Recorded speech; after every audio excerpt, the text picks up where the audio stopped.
Hello, dear friend. Thank you for choosing to be here. I'd like to invite you to get into your most comfortable position as we prepare for a good night's sleep. While lying down on your couch or bed, notice your surroundings.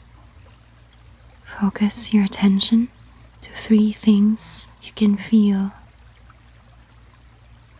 Perhaps notice the softness of your covers as it touches your skin,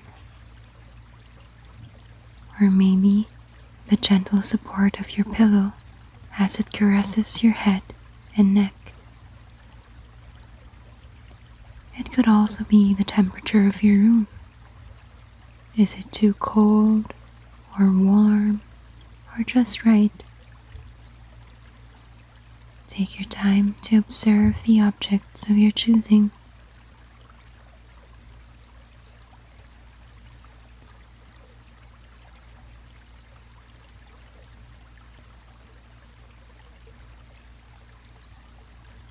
Now, I invite you to massage your hands.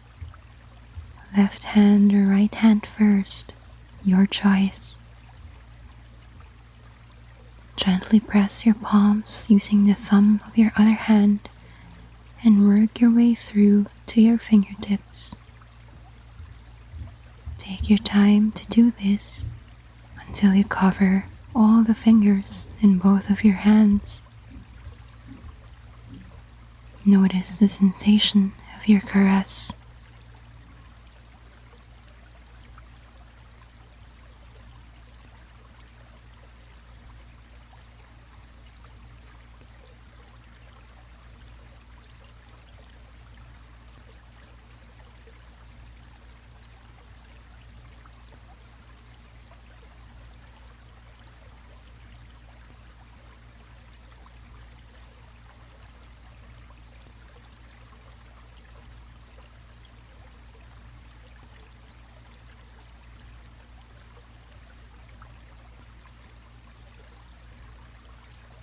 Continue to be present as you take a couple of deep breaths in and out.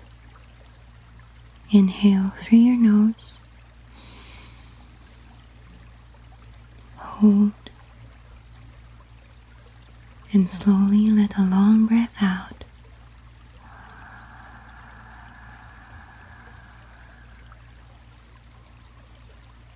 Once more, take a deep breath in. Hold. And let a long breath out through the nose or mouth.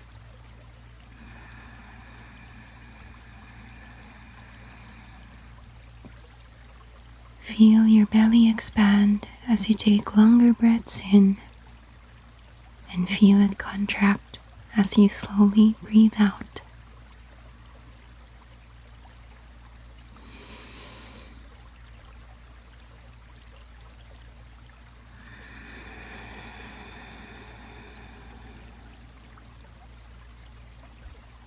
Continue to deepen your breath at the pace of your choosing.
Listen to the sound of your breath.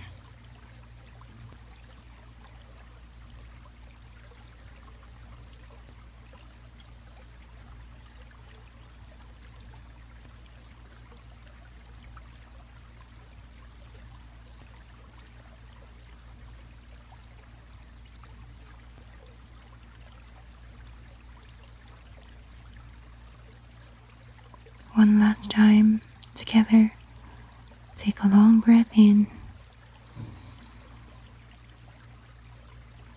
hold,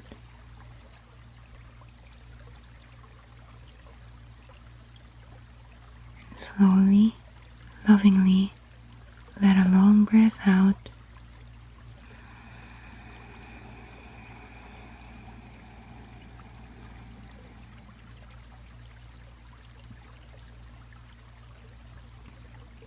Tonight, I will read to you a couple of poems and a short story about making choices.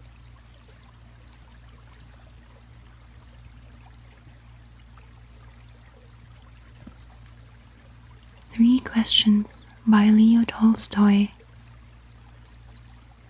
It once occurred to a certain king that if he always knew the right time to begin everything, if he knew who were the right people to listen to and whom to avoid, and, above all, if he always knew what was the most important thing to do, he would never fail in anything he might undertake.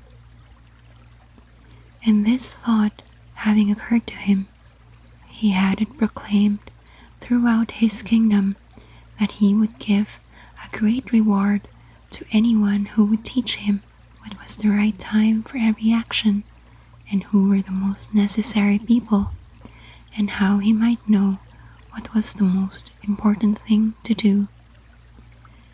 And learned men came to the king, but they all answered his questions differently.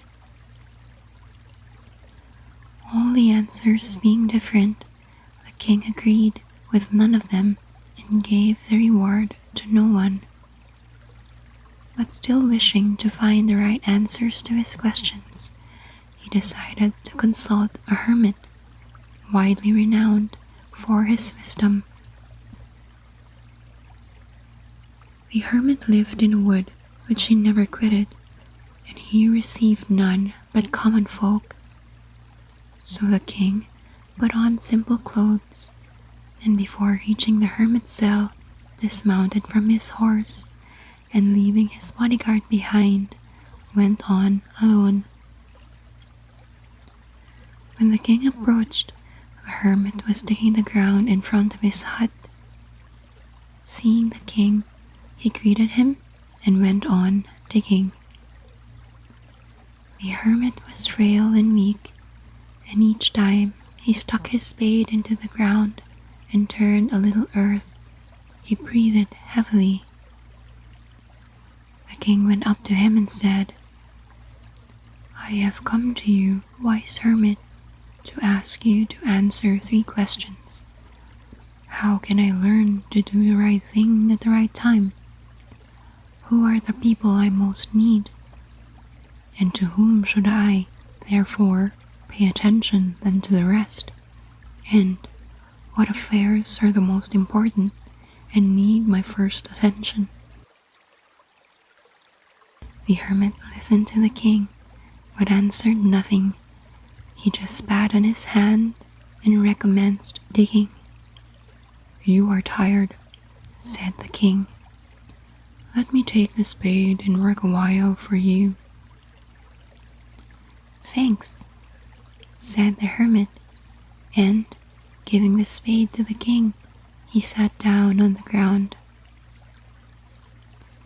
When he had dug 2 beds, the king stopped and repeated his questions. The hermit again gave no answer, but rose, stretched out his hand for the spade, and said, "Now rest a while and let me work a bit." But the king did not give him the spade and continued to dig.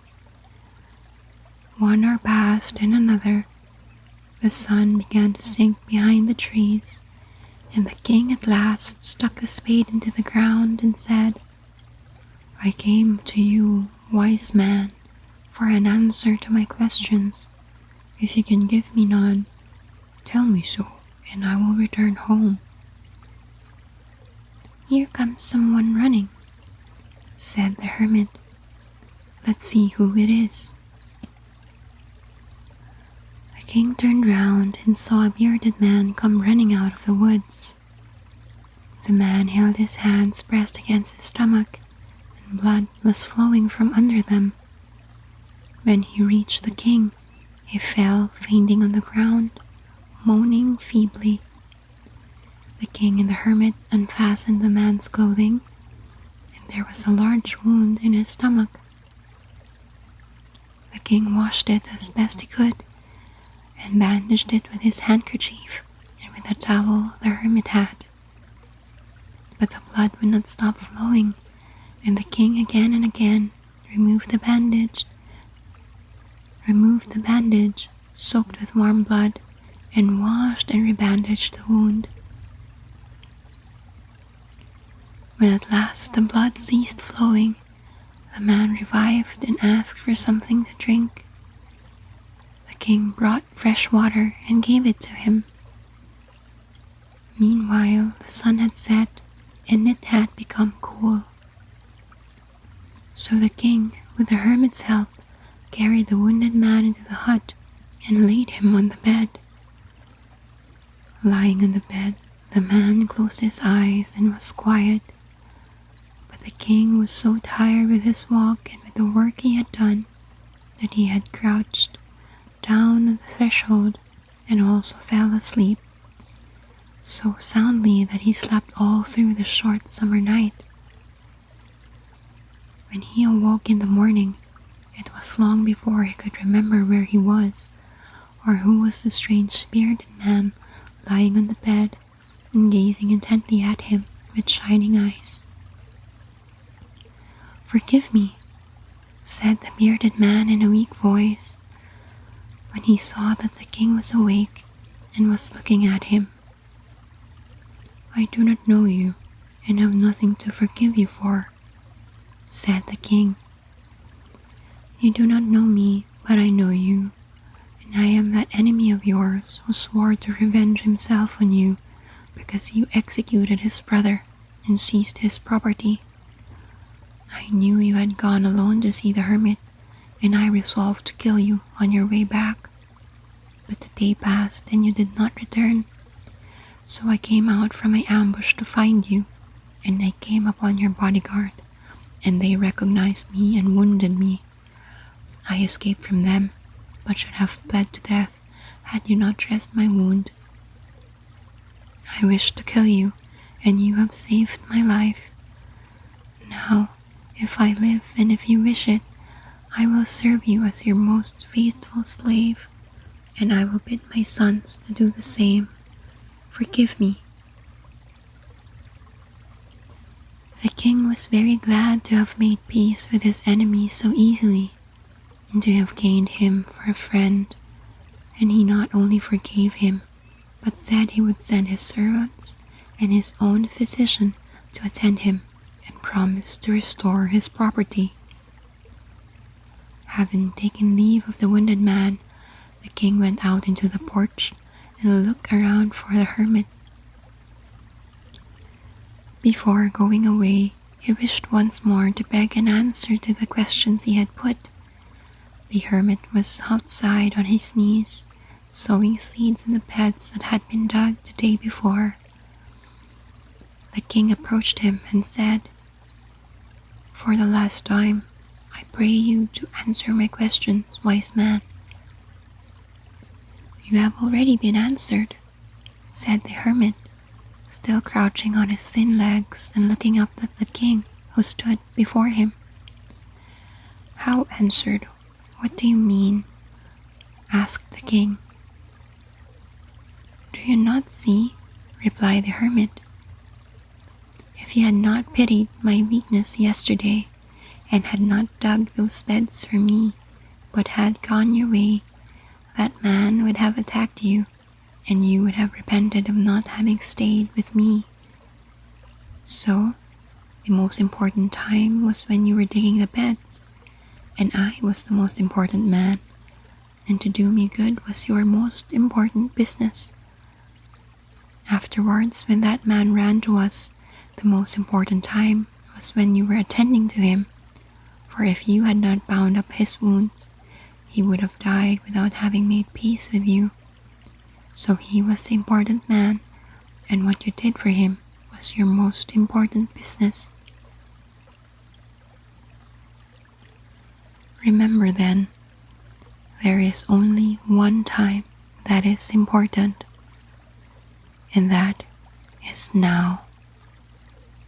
It is the most important time because it is the only time when we have any power. The most necessary man is he with whom you are, for no man knows whether he will ever have dealings with anyone else.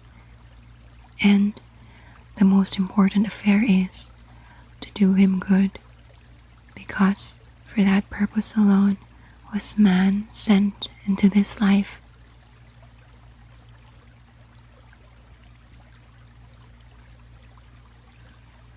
A poem by Kim Bittner. I'm standing at the crossroads. The unknown is now in sight. Will I have the courage to move forward, or be frozen here in fright? The days past have given me wisdom. Will I use it right? Or will I just make a rash decision and say, done with that, good night? I have the gift of yesterday and the hope tomorrow brings. I have friends and family who give me joy and wings. I have a mind to wander and a heart to give me voice. I have a great opportunity to make a better choice.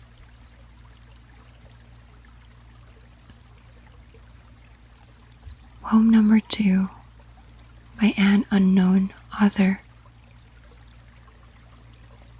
I choose to live by choice, not by chance, to be motivated, not manipulated, to be useful, not used, to make changes, not excuses, to excel, not compete.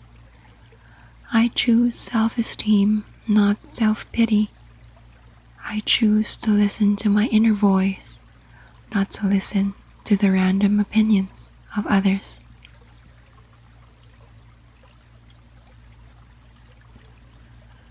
A Better Me by Jojoba Mansell. I strive to find a better me, a person just and true. I want to live and not just be, to be decent through and through. I need to be a stronger me, both in body and in soul. It's not a whim, it needs to be, for me to feel whole. I will be that better me, and that better me will stay. I will be better, they'll see. It's time to seize the day.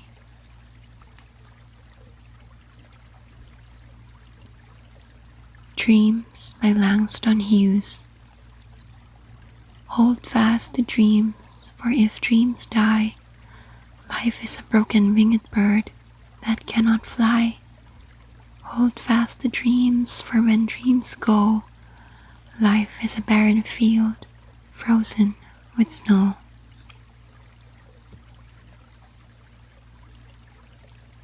The Challenge by Jim Rohn. Let others lead small lives, but not you. Let others argue over small things, but not you. Let others cry over small hurts, but not you. Let others leave their future in someone else's hands, but not you.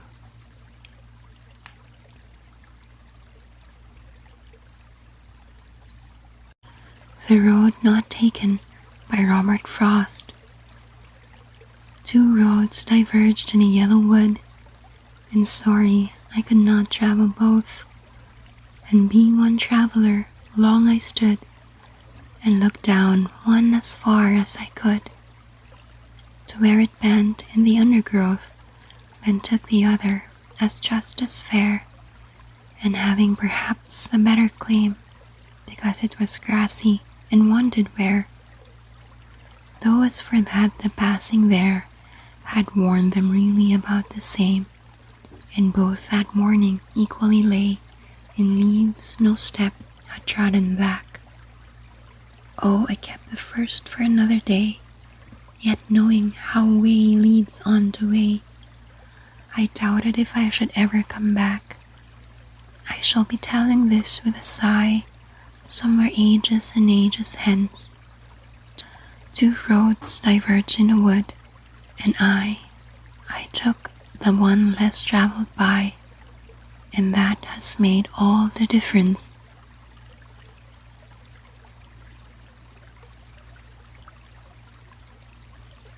The Armful by Robert Frost. For every parcel I stoop down to seize, I lose some other off my arms and knees, and the whole pile is slipping, bottles and buns, extremes too hard to comprehend at once, yet nothing I should care to leave behind, with all I have to hold with, hand and mind, and heart if need be. I will do my best to keep their building balanced at my breast. I crouch down to prevent them as they fall, then sit down in the middle of them all.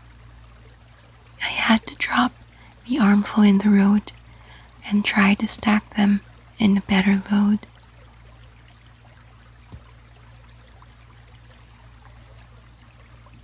Hard Choices by Jojiba Mansell. A path is laid out ahead, it forks before your feet, a decision filled with dread, uncertain of what you'll meet. A game full of chance, of many hidden pitfalls. To find true romance, dare you risk losing all? Choices never easy to make, fog seems to cloud your way. You fear making a mistake, of gambling and losing the day. But life is full of hard choices, and risk is part of the game. Be brave, ignore doubting voices, make the choice, life won't be the same.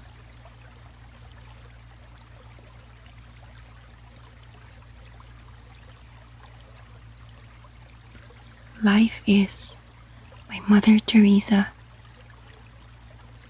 Life is an opportunity, benefit from it. Life is beauty, admire it. Life is a dream, realize it. Life is a challenge, meet it. Life is a duty, complete it. Life is a game, play it. Life is a promise, fulfill it. Life is sorrow, overcome it. Life is a song, sing it. Life is a struggle, accept it. Life is a tragedy, confront it. Life is an adventure, dare it.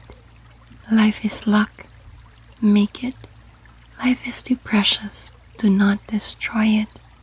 Life is life, fight for it.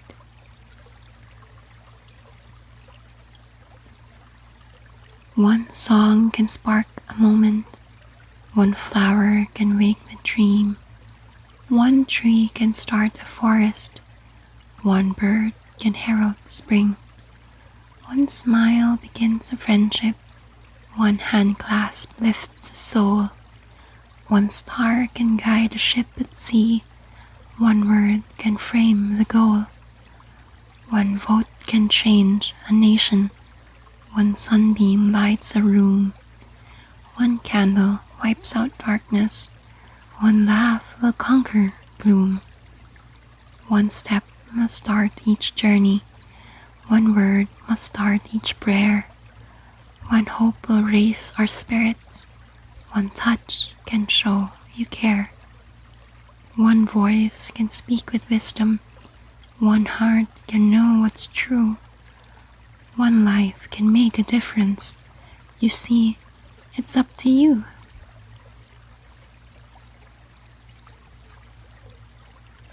Dear friend, in whatever you think, say, or do, I hope you always, always choose kindness.